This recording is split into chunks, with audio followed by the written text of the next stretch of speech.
इसका हाल भी जवाद अहमद जैसा होगा।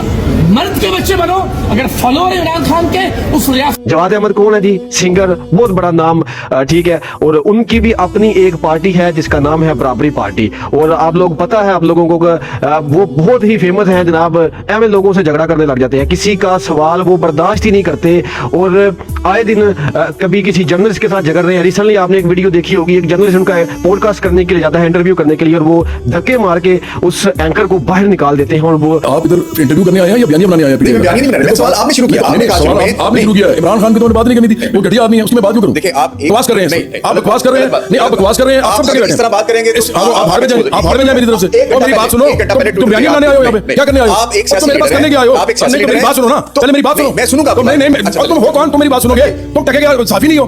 तुम ये चलाओगे अब? तुम ये चलाओगे? बिल्कुल चलेगा, आप बेफिक्र रहिए। तुम साफी हो। आप यहाँ पे बैठ जाए, यहाँ पे बैठ के बात करें।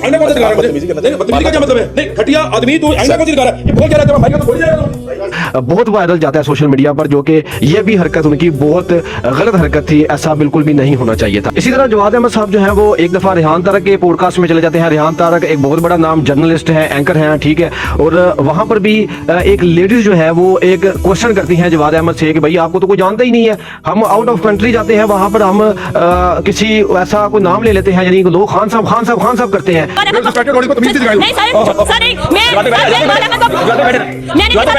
मैंने अपने फेसबुक पेज पे भी लगानी है। I like to Jawad Ahmad too much but as a singer not as a politician. Serious बात, मुझे I am not agree. Imran की बीवी बुर्का पहनती है। सुने पहले मेरी बात सुने। नहीं आप क्यों नहीं कर रहे?